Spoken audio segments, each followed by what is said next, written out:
Olá, a paz do Senhor, que é a professora Dalva Coutinho e nós estamos aqui participando do programa Lições Bíblicas em Ação, um programa da AD Cruzeiro sobre a direção do pastor presidente, nosso pastor Isaac Strobel.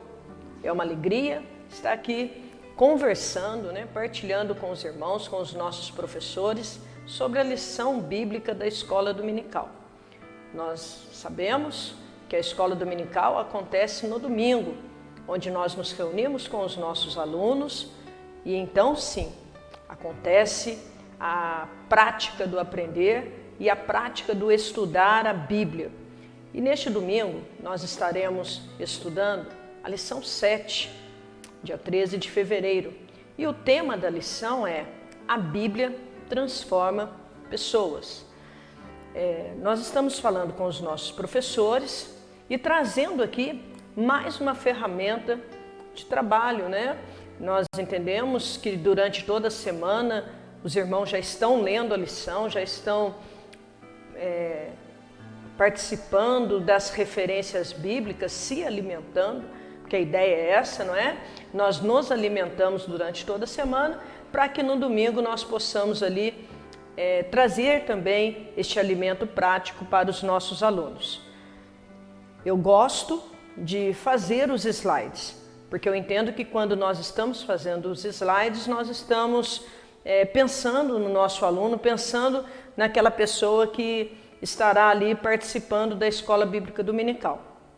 E este também é um recurso, e os irmãos estão vendo, Eu escolhi essa imagem da Bíblia na mão de alguém e a Bíblia ali com uma iluminação, com uma luz sobre ela. E na realidade a Bíblia é um reflexo da palavra de Deus que nos inspira, que nos transforma. E é sobre este tema tão lindo que nós queremos falar com os irmãos aqui. A leitura bíblica em classe está no livro de Hebreus, capítulo 4, do versículo 11 até o versículo 13. Nesses slides eu não coloquei a leitura bíblica e eu vou pontuar alguns versículos aqui.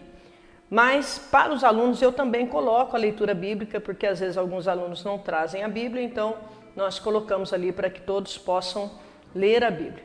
Vamos lá.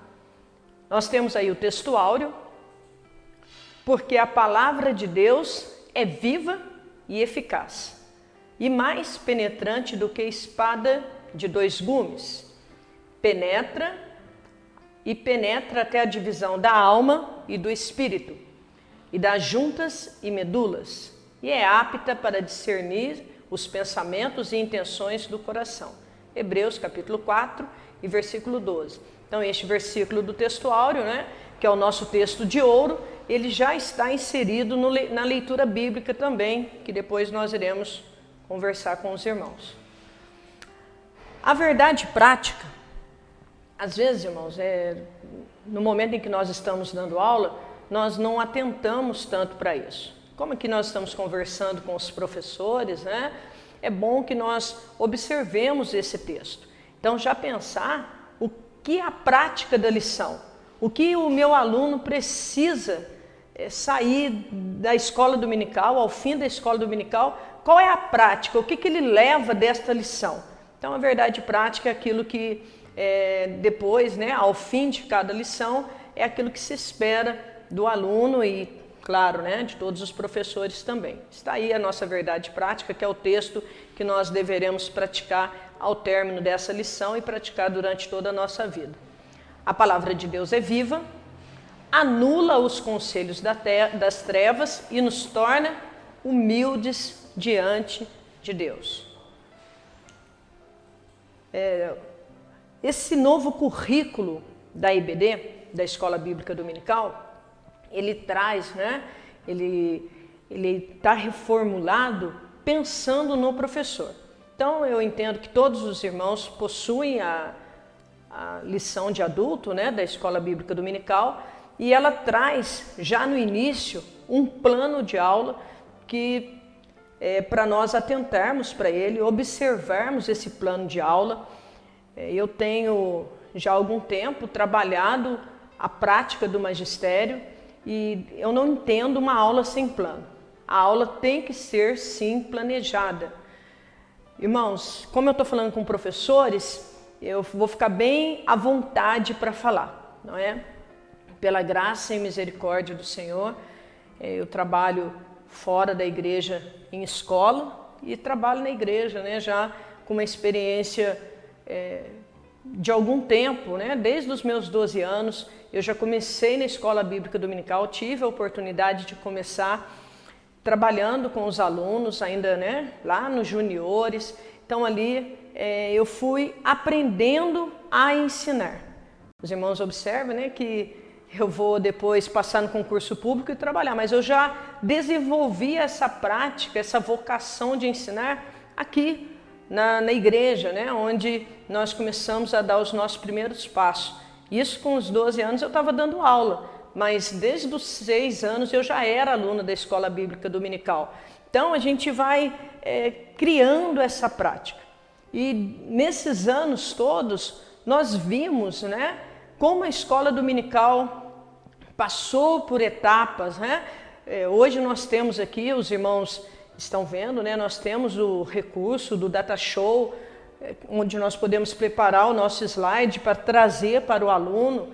Mas também já teve um tempo que nós não tivemos, né? Que nós usávamos aí o Flip Sharp, né? Que nós escrevíamos e tínhamos aquele cuidado para que a letra fosse visível, para que o aluno estivesse ali participando da aula. E eu devo estar falando para irmãos também que ainda não tem o recurso do Data Show, mas isso não é desculpa, não é? Para a gente não preparar uma boa aula. A gente precisa preparar uma aula boa, precisa ter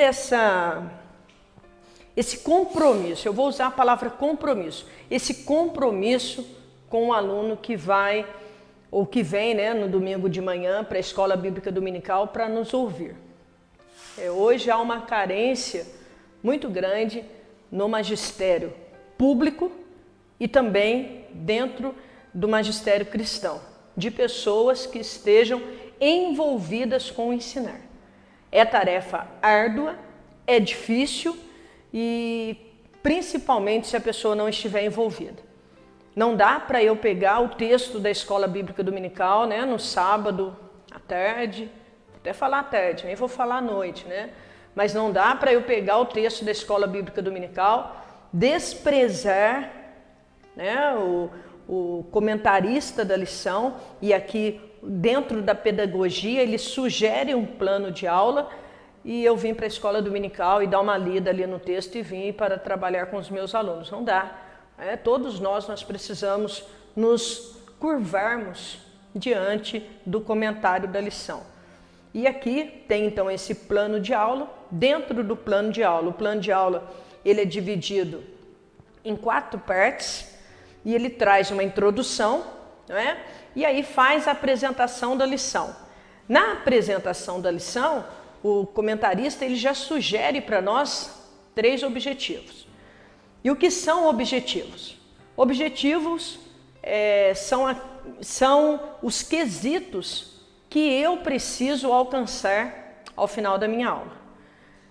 Irmãos, é necessário que o aluno conheça os objetivos? Nem sempre. O objetivo é do professor. Eu não preciso colocar isso no slide para o meu aluno. Claro que eu estou colocando aqui porque nós estamos com os professores. Mas para o aluno eu não preciso.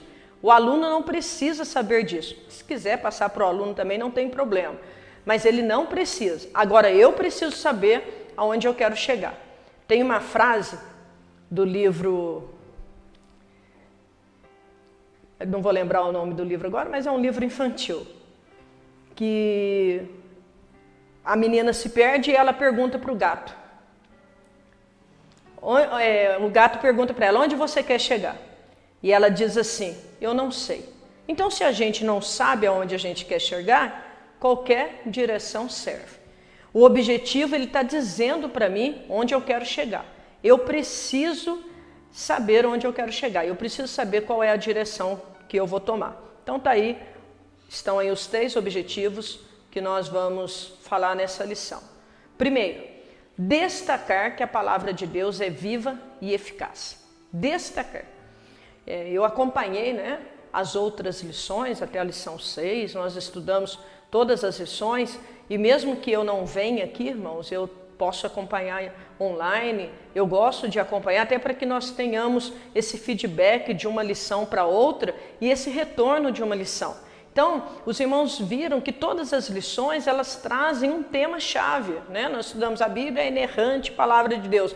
Então, esse destaque no tema-chave que está mostrando ali que a palavra de Deus é viva e eficaz. O objetivo segundo, elucidar que a Bíblia anula os conselhos do mundo. Elucidar. Os irmãos observem bem, os professores, que os objetivos, eles começam com o verbo no infinitivo. Dentro da língua portuguesa, o que é o verbo no infinitivo? É um verbo que termina com R, né? Ou com ar, ou com er. Porque o que é o objetivo? É aquilo que eu pretendo atingir. Então, elucidar que a Bíblia anula os conselhos do mundo. E o terceiro objetivo, expor que a Bíblia nos proporciona a humildade. Então, nós vamos, durante essa aula, né, trabalhar esses 3 objetivos com os nossos alunos. Mais uma vez, tá, irmãos? Eu já vi outros professores que colocam os objetivos, então não tem problema, não é necessário, mas também não tem problema se quiser colocar os objetivos para o aluno. O único problema é eu colocar os objetivos e não falar sobre eles, e não atingir os objetivos. Aí, diante do meu aluno, talvez não fique tão bom. Mas vamos lá mais um pouquinho. Então, dentro do novo currículo da CPAD, né, que nós estamos estudando durante todo esse trimestre, e nós estamos estudando o quê? A supremacia das Escrituras. Não dá para nós, professores, alunos, né, todos nós que estamos empenhados nessa grande missão, e que honra, né, de estarmos numa missão que é a missão de ensinar. E quem nos ensinou sobre a missão de ensinar primeiro foi o próprio Senhor Jesus, né? Jesus, ele é o mestre por excelência. Então, dentro do novo currículo da CPAD, nós estamos estudando sobre a supremacia das Escrituras. A inspirada, inerrante, infalível palavra de Deus. Desde a lição primeira, né, que nós estamos estudando sobre a Bíblia. Dentro do seminário teológico, os alunos, eles têm uma matéria que é chamada de bibliologia. E o que é a bibliologia? É o estudo da Bíblia. Então, nós vamos estudar como que a Bíblia foi composta, a escritura, a Bíblia propriamente dita, a divisão da Bíblia do Antigo e do Novo Testamento, os idiomas. Então, essa estrutura bíblica. E agora, nesse módulo que nós estamos, né, entrando aí a partir da lição 7, nós viemos até a lição 6 estudando sobre a estrutura, e agora nós estamos estudando sobre a prática da palavra de Deus e a aplicação e eficácia da Bíblia. Irmãos, eu gosto de, quando eu estou preparando os slides, colocar algumas imagens também. E nesta preparação eu escolhi esta imagem bem bonita, né, que mostra aí uma borboleta e as fases da borboleta ali, da larva, enfim, para trabalhar o título da nossa lição, que é a Bíblia transforma as pessoas. E observe só, a palavra transforma, ela vem do grego de metamorfose, né, metamorfoso. E essa palavra, ela vai trabalhar, e por isso eu escolhi também a figura da borboleta, para mostrar que a transformação, ela é algo que acontece na estrutura, na essência do ser. A transformação é aquilo que não tem como voltar. Se nós pegarmos a borboleta, né, e quisermos que ela volte a ser a larva, nós não conseguimos.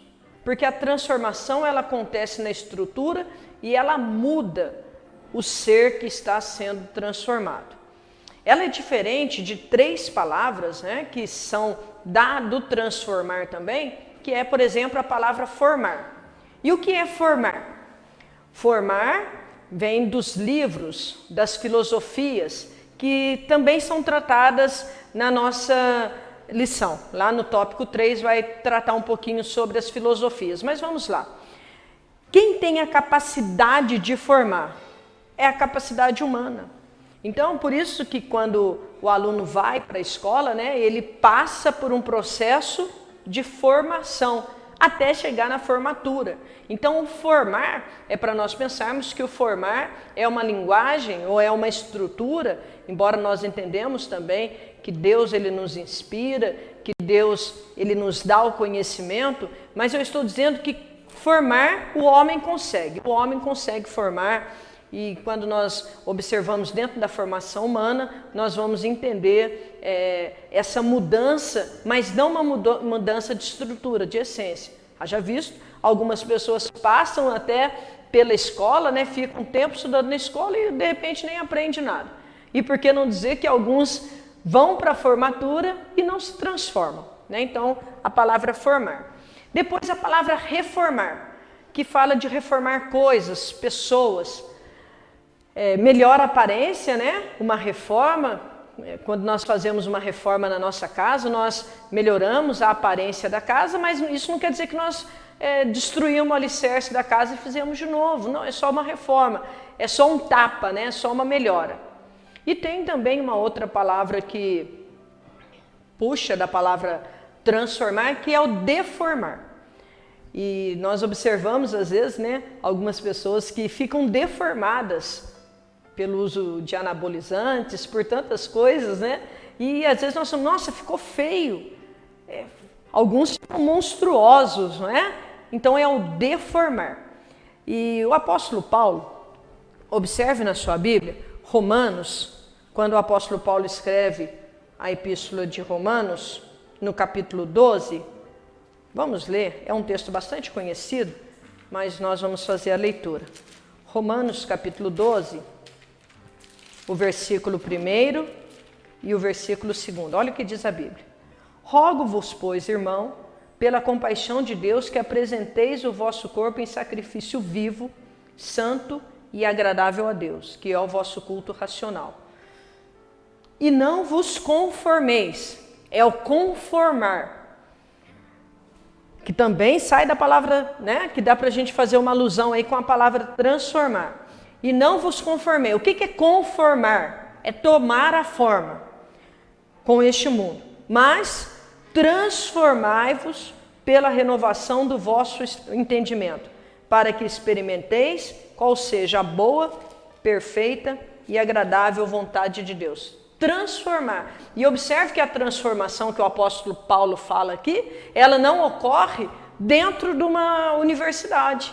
Ele fala da transformação de entendimento. E isso, irmãos, a única ferramenta de transformação é a palavra de Deus. Então, a palavra de Deus, ela transforma, a Bíblia, ela transforma as pessoas. Então, nós podemos pensar sobre isso. O tópico primeiro da lição, ele vai trazer que a Bíblia é a palavra de Deus e ela é a palavra viva. O tópico 1, né, ele é dividido em 3 partes e nós vamos aqui bem rapidamente elucidar as 3 partes do tópico primeiro, que é a palavra de Deus é viva e eficaz, a palavra de Deus ela é penetrante e o 3, ela é apta para discernir. Os irmãos observam que eu coloco várias referências bíblicas.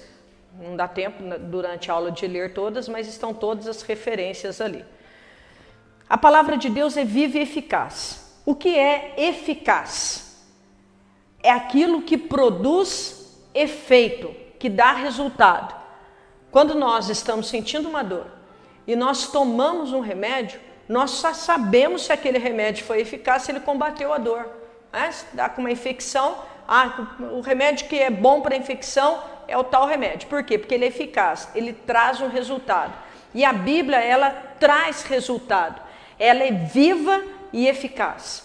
Quando nós observamos, não está na referência, mas o Salmo 19, ele fala de Deus onisciente, onipotente, do nosso Deus que é vivo, do nosso Deus que se comunica sem palavras. Então nós temos o Deus vivo que não nos deixou ao acaso, mas Ele deixou a sua palavra que é viva. E o que significa ser vivo? O que significa estar vivo? É a comunicação que acontece diariamente. Então a Bíblia, diferente dos outros livros, dos livros que podem, né? Eu tenho tantos livros e os livros você lê, você de repente se forma, trata do conhecimento, mas essa transformação, essa vivacidade da Bíblia, essa eficácia da Bíblia é só dela, é só a Bíblia que traz isso, né? O estar vivo, é essa comunicação que nós temos ao ler a palavra de Deus. Então, trazer isso para os nossos alunos, né? Que ela produz efeitos. Olha o que Isaías escreve no capítulo 5 e no versículo 11, falando da Bíblia eficaz. Assim será a palavra que sair da minha boca. Ela não voltará para mim vazia. Antes, fará o que me apraz e prosperará naquilo para que enviei. Então, a palavra de Deus, ela é viva, eficaz, ela transforma, ela produz efeito. Depois, a palavra de Deus é espada penetrante. E o texto, né, que nós vamos lembrar aqui, é o texto que fala que a Bíblia, ela é uma espada de 2 gumes. E o que é 2 gumes? O que são 2 gumes? O que é dizer espada penetrante? Quando nós falamos que a Bíblia é espada penetrante, então nós queremos dizer que ela penetra no entendimento, no coração, como o apóstolo Paulo já tratou em Romanos capítulo 12. Ela transforma, né? Mas não é uma transformação que ocorre fisicamente somente, mas é uma transformação que acontece no nosso entendimento. Então a palavra de Deus, ela transforma a vida, né? O sentimento. E como espada penetrante, então ela penetra no sentimento. Mas ela não é simplesmente uma espada, ela é uma espada de 2 gumes. E o próprio escritor dos Hebreus vai dizer que ela é apta para discernir pensamentos e intenções. O que significa uma espada de 2 gumes? Uma espada afiada. 2 gumes quer dizer que ela tem o corte nos 2 lados. De um lado e de outro ela corta. Ou seja, não dá para brincar. Não dá para tratar de qualquer forma. Não é? Se a gente pegar uma faca, de um lado a gente pode até ficar brincando ali, né? Passando o dedo, ele não vai cortar daquele lado. A gente escolhe o lado que não está afiado para a gente brincar. Com a palavra de Deus não dá. Uma vez que nós aceitamos a Jesus como Salvador, a nossa natureza muda. Então não tem essa questão de brincar. A palavra de Deus, ela é espada penetrante de 2 gumes, ou seja, afiada dos 2 lados. De um lado, ela salva, mas de outro lado ela condena. A Bíblia não tem panos quentes. Não é? E às vezes alguém até se preocupa, mas está fazendo isso? Porque já é o tópico 3 da lição, né? Que a palavra de Deus é apta para discernir. E alguém fala, nossa, é crente e está fazendo isso? Será que alguém não está vendo? Será que o pastor não está vendo? Será que o líder não está vendo? Não se preocupe, porque a palavra de Deus, ela discerne o pensamento. E nada está imune diante da palavra de Deus. Então não tem como ficar brincando, né? Não tem como, eu estou aqui, isso aqui não vai me cortar. Não, a palavra de Deus, ela discerne e ela penetra dos 2 lados, tanto para condenar quanto para salvar. Glória a Deus, porque nós estamos falando de algo que é vivo, não é? E aí o 3, né, que eu já falei, tudo está patente diante de Deus. Tudo está claro. E quando nós falamos de patente, até os nossos pensamentos mais íntimos, até as nossas motivações, elas estão patentes diante de Deus. Então, irmãos, fica aqui um conselho, né? Não fique preocupado. Mas fulano está agindo assim, ciclano está agindo assim, será que alguém está vendo? Não se preocupe. E eu tenho isso, né, na minha prática, às vezes quando estou com alguém conversando e a pessoa fala, opa, olha quem chegou, e a gente... Não! O tempo todo, irmãos, nós estamos diante da palavra de Deus que é viva. Nós estamos com o nosso Deus que é vivo, do nosso Deus que criou tudo com o poder da sua palavra, do Logos, que é o próprio Senhor Jesus. Então Deus é vivo, não precisa se preocupar, porque às vezes a mudança de comportamento ocorre quando alguém está vendo. Alguém chegou e eu tenho que mudar. Não, nós temos que mudar todos os dias. Por isso que a Bíblia fala de glória em glória. Nós temos que melhorar a cada dia. O dia de hoje eu preciso ser melhor do que o dia de ontem. Por quê? Porque eu estou diante da palavra de Deus e não é só o carregar a Bíblia, que aí é muito fácil, fica até bonito. Hoje fica bonito, as pessoas usam até porque fica elegante. Foi o tempo, hoje é elegante você carregar a Bíblia, mas nós não estamos aqui tratando de elegância. Nós estamos tratando da palavra que transforma pessoas. O carregar a Bíblia é fácil, mas o viver, o estar diante e sabendo que até os nossos pensamentos mais íntimos, eles são revelados diante da palavra de Deus. E é isso que o escritor de Hebreus, ele trata, Observe só o versículo 13 que está na citação ali e que também está na revista dos irmãos. Versículo 13. E não há criatura alguma encoberta diante dele. Antes, todas as coisas estão nuas e patentes nos olhos daquele que temos que tratar.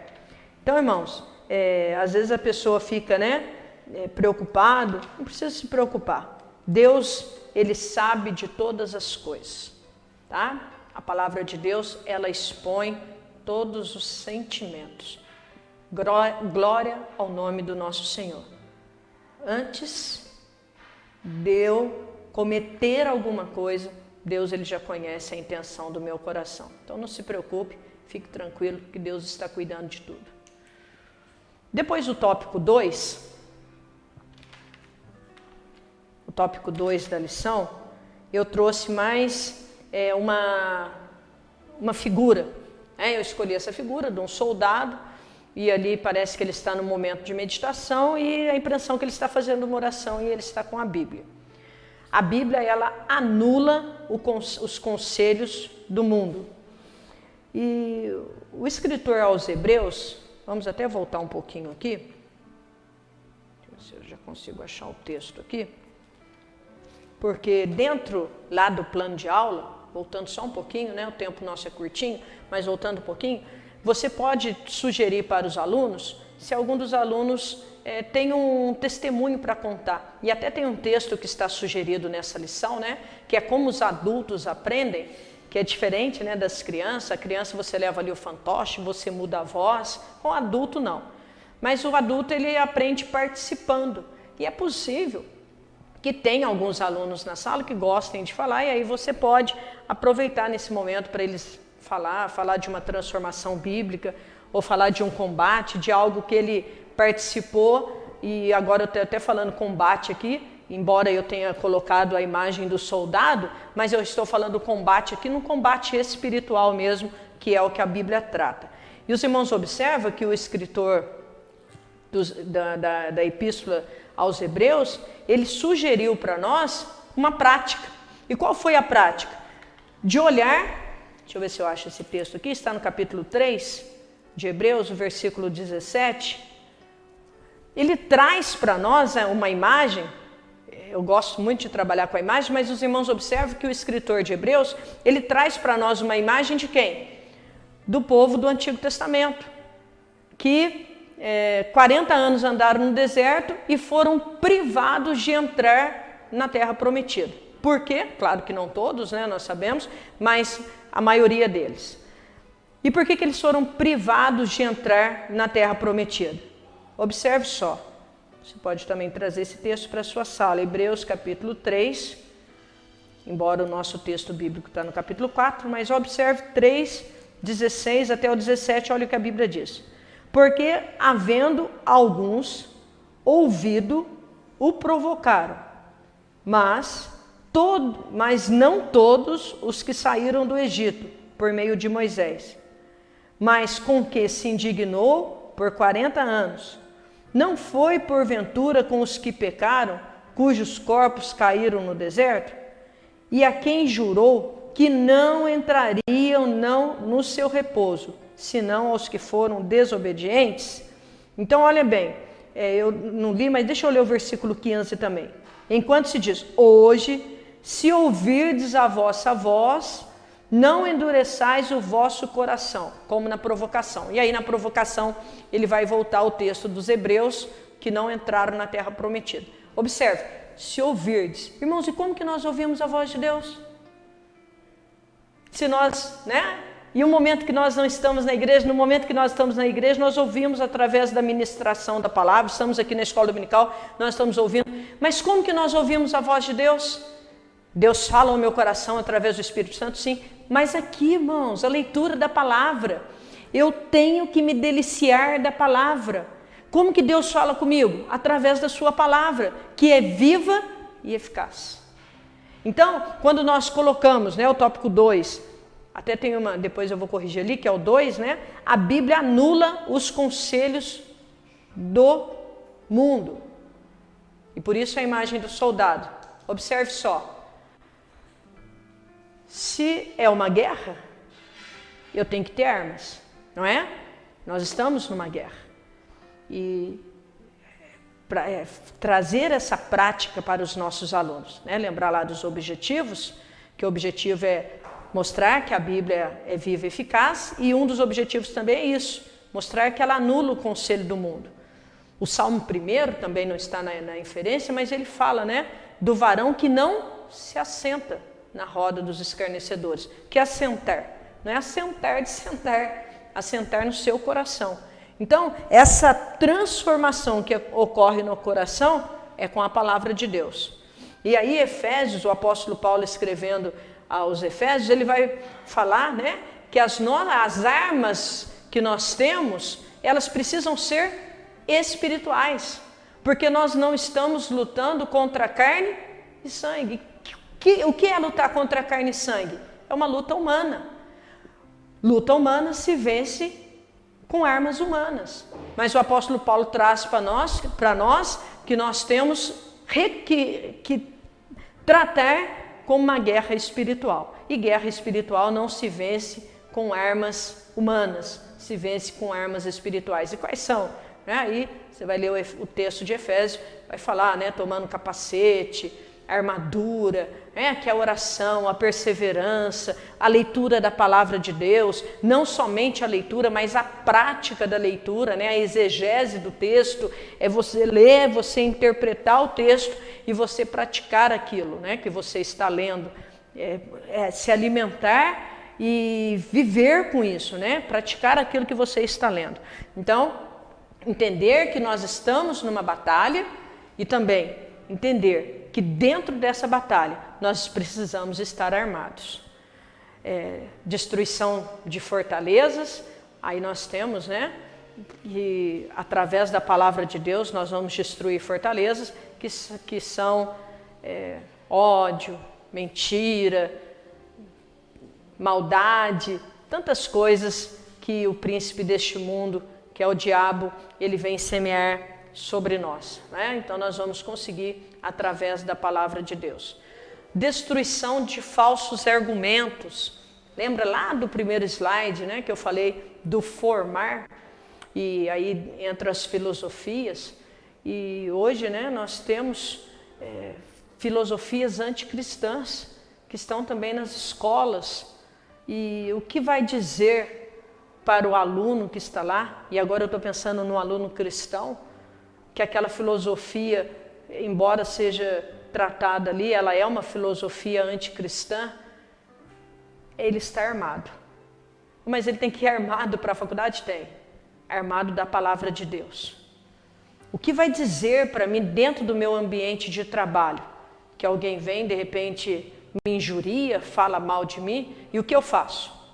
Quando alguém vem e fala mal de mim, eu vou falar também? Eu vou gritar também? Eu vou me expor também? Então, o que vai tratar é a palavra de Deus sobre as nossas vidas. Então, a arma que nós vamos usar, o argumento que nós vamos usar, ele destrói qualquer ideologia anticristã. E aí, dentro das ideologias anticristãs, né, dentro das filosofias, nós temos aí o marxismo, nós temos, deixa eu ver outras que são colocadas aqui, o ateísmo, que é a negação do próprio Deus, né, que nega que Deus existe, o relativismo, que também é uma ideologia, uma filosofia diabólica, o relativismo que tudo depende, tudo é relativo, e aí até a explicação do erro, e enfim, são várias ideologias e heresias que contradizem a mensagem da cruz. E como que eu vou combater isso? Armado. E como que eu estou armada? Com a palavra de Deus. Amém? Então, traga isso para os seus alunos e com a palavra de Deus, todo o conhecimento que nós temos na palavra de Deus serão infalíveis para nós vencermos todas essas fortalezas, né? Rebeldia, orgulho, e claro que é Satanás que atua, né, em tudo isso, mas nós podemos vencer através da palavra de Deus. Traga isso para os seus alunos, irmãos, e fica o meu incentivo para estudar, sim. Precisa ir para a faculdade, precisa se formar, precisa fazer cursos de aperfeiçoamento, mas alicerçado dentro da palavra de Deus. Tá? Nós vamos vencer alicerçado na palavra de Deus. E o último de todos os tópicos, que é a prática, né? Que é lá a nossa verdade prática, a Bíblia nos torna humilde. A soberba, né? E nós aprendemos que nós temos que sujeitar, o próprio escritor dos Efésios ele vai falar isso, mas sujeitar a Deus. E Tiago vai tratar que isso também faz parte da sabedoria que vem do alto, né? E o que é sujeitar? É estar abaixo de uma ordem, é estar abaixo de uma visão. Então, quando nós falamos que nós somos sujeitos a Deus, nós estamos abaixo. É por isso que nós falamos que Ele é o nosso Senhor. Deus é o Senhor, ou seja, Ele que governa a minha vida. E o escritor aos Gálatas, ele vai falar dentro dos frutos do Espírito, que, né, nessa luta contra a carne, se alguém vem e fala contra mim, a minha vontade também é falar contra, e se possível até bater, né, em alguém. Mas os frutos do Espírito é o quê? Paz, longanimidade, bondade, e tudo isso a palavra de Deus vai tratando dentro de nós. Então, humildade é prática. Eu posso falar que sou humilde e não ser, mas é a prática da humildade que equivale a obedecer, a estar sujeito a alguém. Se eu falo que Deus é o meu Senhor e eu não sujeito as leis, eu não sujeito o meu patrão, fica complicado, porque por Deus ser o meu Senhor, eu tenho que demonstrar o quanto sou humilde. E não é só, né, na escola, na empresa que eu trabalho, mas até com os meus vizinhos, né? A forma que nós nos relacionamos com as pessoas mostra o quanto somos humildes. Não é a humildade externa, né, de vestir uma roupa, não é nada disso, mas é a humildade que trata no coração. É a forma também como que você porta diante das pessoas. Dentro disso, nós temos Cristo como o maior exemplo de humildade. Cristo poderia estar exaltado, mas a Bíblia diz que ele aniquilou-se a si mesmo e tomou a forma de servo. O maior exemplo de humildade que nós temos de prática é quando Jesus lava os pés dos discípulos. Eu sempre gosto de usar esse texto e pensar que Jesus ele poderia até não ter lavado de alguns ali, principalmente de Judas, né? Tomé, quem sabe, mas Jesus ele lava os pés dos discípulos. E o lavar os pés ali é o sentido que Jesus está dando o quê? De humildade. Para ser servido, eu preciso servir.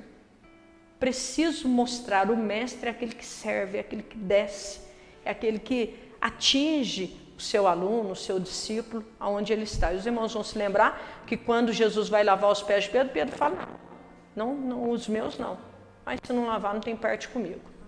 E Jesus dá ali o exemplo que nós somos lavados pela palavra de Deus. E o último, né? A humildade é uma virtude cristã. Amém, irmãos? Pois tem aí a conclusão da nossa lição. O Altíssimo não tolera a soberba humana, nem a rejeição à revelação divina. Os israelitas que se rebelaram contra ele se sucumbiram no deserto que nós citamos aqui. A palavra de Deus examina os segredos humanos e desfaz todos os conselhos mundanos. Os humildes, que sujeitam a Deus e a sua palavra, são transformados e agraciados com a plenitude das bênçãos divinas. Quer saber se alguém é humilde? É só observar se ele se sujeita a Deus e a sua palavra. Então, irmãos, se nós nos sujeitamos a Deus, se nós temos a palavra de Deus como viva e eficaz, nós seremos o melhor dentro da empresa. O cristão vai ser o melhor dentro da empresa. A faxineira, ela vai ser a melhor dentro da casa da patroa. O aluno vai ser o melhor na escola. Sempre disse isso, quando estava dando aula para ensino médio. Quando eu via um crente lá, eu já diria, aqui eu não vou ter problema. Porque se ele é regido pela palavra, ele vai ser o melhor. Amém? Que Deus continue abençoando os irmãos. Eu espero ter outra oportunidade para estar com os irmãos e que a aula seja uma bênção no domingo em toda a classe. Deus abençoe vocês. Fiquem com Deus.